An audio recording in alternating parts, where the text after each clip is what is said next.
৫ August Sheikh হাসিনার নেতৃত্বাধীন আওয়ামী লীগ সরকারের পতনের পরে বিগত সরকারের আমলে ঘটে যাওয়া বেশ কিছু ঘটনা নিয়ে বেশ আলোচিত ছিলেন সোহেল তাজ, যার মধ্যে অন্যতম ছিল পিলখানার বিডিআর বিদ্রোহ। বাংলাদেশের প্রথম প্রধানমন্ত্রী শহীদ তাজ উদ্দিন আহমেদের ছেলে ও সাবেক স্বরাষ্ট্র প্রতিমন্ত্রী সোহেল তাজ সাবেক প্রধানমন্ত্রী শেখ হাসিনাকে নিয়ে সামাজিক যোগাযোগ মাধ্যম ও গণমাধ্যমে মন্তব্য করেও আলোচনায় ছিলেন। তবে এবার নতুন করে আলোচনায় এসেছেন সোহেল তাজ। ২৯ ডিসেম্বর রবিবার ৫৫ বছর বয়সে বাগদান সারলেন তিনি। এদিকে সাবেক স্বরাষ্ট্র প্রতিমন্ত্রী সোহেল তাজ রোববার ঢাকার একটি ফিটনেস সেন্টারে বিশেষ মুহূর্তে আংটি বদল করেন, যার একটি ভিডিও সামাজিক যোগাযোগ মাধ্যমে ছড়িয়ে পড়েছে। সামাজিক যোগাযোগ মাধ্যমে ছড়িয়ে পড়া ওই ভিডিওতে সোহেল তাজকে হাস্যোজ্জ্বল মুখে হাঁটু গেড়ে কনের হাতে আংটি পরিয়ে দিতে দেখা যায়। ঘটনাটি ঘিরে উপস্থিত সবাই উচ্ছ্বাস প্রকাশ করেন। ৫৫ বছর বয়সে এসে সোহেল তাজের নতুন এই অধ্যায় নিয়ে নেটিজেনদের মাঝে দেখা দিয়েছে মিশ্র প্রতিক্রিয়া। সামাজিক যোগাযোগ মাধ্যমে সোহেল তাজের বাগদানের খবর ছড়িয়ে পড়ার পর অনেকের মনেই কৌতূহল জাগছে কার সঙ্গে বাগদান সারলেন আলোচিত এই রাজনীতিবিদ।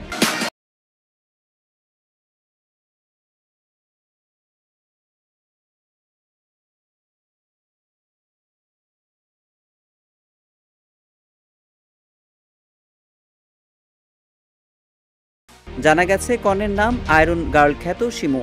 তার ফেসবুক প্রোফাইল বলছে কনের পুরো নাম শাহনাজ পারভিন শিমু, বাড়ি ঠাকুরগাঁও। বিভিন্ন ফিটনেস সেন্টারে ট্রেনার হিসেবে কাজ করেছেন। যুক্ত আছেন বাংলাদেশ রাগবি ফাউন্ডেশনের সঙ্গেও। বর্তমানে কাজ করছেন সোহেল তাজের মালিকানাধীন ইন্সপায়ার ফিটনেসের ট্রেনার হিসেবে। বলা যায় ফিটনেস নিয়ে দীর্ঘদিন ধরে কাজ করে আসা সোহেল তাজের জীবনের সঙ্গে এই বিশেষ অধ্যায়ও জড়িয়ে গেল। এর আগেও বিয়ে করেছিলেন সোহেল তাজ। তার স্ত্রীর নাম কনকা করিম। ব্যক্তিজীবনে সোহেল তাজ এক পুত্র সন্তান ও এক কনে সন্তানের বাবা। তার ছেলে তুরাজ আহমেদ তাজ পেশায় একজন ব্যারিস্টার। এদিকে বাগদানের একটি ভিডিও সোশ্যাল মিডিয়ায় ছড়িয়ে পড়লেও সোহেল তাজ ও শিমুর পক্ষ থেকে কোনো বক্তব্য পাওয়া যায়নি। তবে বাগদানের সত্যতা নিশ্চিত করেছেন সোহেল তাজের সাবেক ব্যক্তিগত সহকারী আবু কাউসার। তিনি বলেন তিনিও বাগদানের সময় উপস্থিত ছিলেন। পাশাপাশি এ সময় সোহেল তাজের ছেলে ব্যারিস্টার তুরাজ তাজ, ছেলের বউ, নাতিসহ বন্ধু ও ফিটনেস সেন্টারের সবাই উপস্থিত ছিলেন। ২০০১ সালের নির্বাচনে কাপাসিয়া থেকে সংসদ সদস্য নির্বাচিত হন সোহেল তাজ।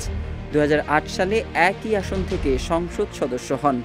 ২০০৯ সালের ৬ জানুয়ারি আওয়ামী লীগ নেতৃত্বাধীন মন্ত্রিসভায় স্বরাষ্ট্র প্রতিমন্ত্রীর দায়িত্ব পান তিনি। একই বছরের ৩১শে মে মন্ত্রিসভা থেকে ব্যক্তিগত কারণ দেখিয়ে তিনি পদত্যাগ করেন। ২০১২ সালের ২৩ এপ্রিল সংসদ সদস্য পদও ছাড়েন।